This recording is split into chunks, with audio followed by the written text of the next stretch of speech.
Et bonjour tout le monde, voilà, on se retrouve en mode schtroumpf comme d'habitude. J'ai quand même toujours masque, lunettes, etc. Mais ça vole tellement dans tous les sens que forcément on s'en retrouve avec de l'anti-fouling de partout. C'est assez classique. Voilà, bah écoutez, résultat des courses aujourd'hui. Voilà, ça avance, hein. Ça avance. Alors écoutez, j'ai placé la bande rouge qui va nous permettre de délimiter la surface à peindre. J'ai également poncé toute la coque, hein. J'ai réussi à le faire en une journée entièrement, bâbord, tribord et en dessous.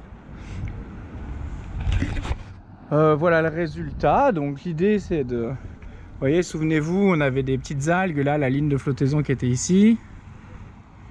Complètement parti. Voilà, les endroits où c'était assez léger, où il y en avait peu d'anti-fouling, bah, en passant délicatement, bah, ça refait un petit peu ressortir le blanc, qui est du primaire, hein, je vous rassure. Voilà. Rien à déclarer. Je referai un petit peu autour des trucs, autour des passe-coques à la main. Voilà, hein, que dire d'autre? Je vais vous montrer évidemment l'arrière avec mon super travail classique, hein, vous connaissez. Regardez-moi cette belle hélice.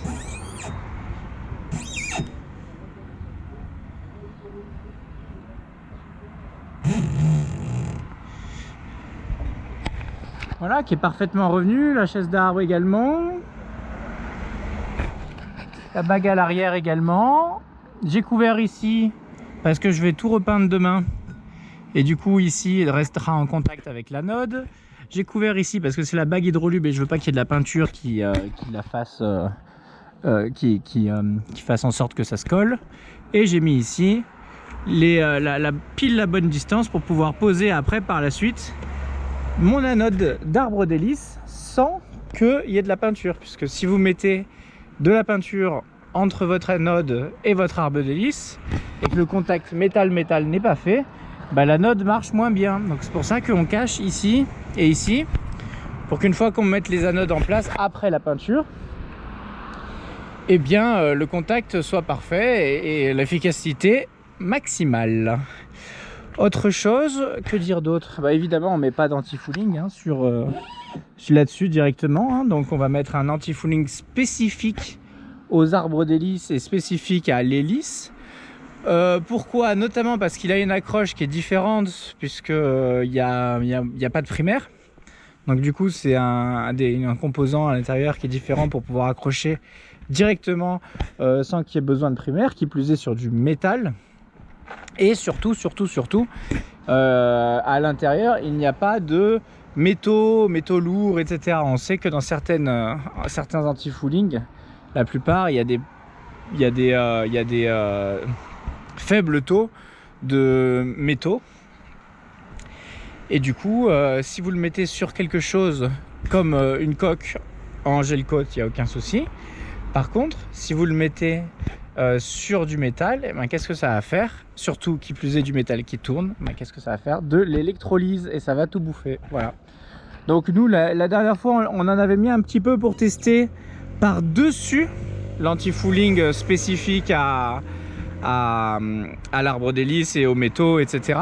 Par dessus, une fois que rappelez-vous, je l'avais passé avec une bombe grise. Là j'imagine qu'on va refaire sûrement la même chose. Après par dessus j'avais mis de l'anti-fouling normal. Bon c'était pour essayer, franchement je le referai pas. Cette fois-ci je remettrai l'anti-fouling de base spécifique à cela, une couche ou deux, et puis ça suffira largement. Voilà, de toute façon vous pouvez même laisser à nu, en tout cas pour l'inox.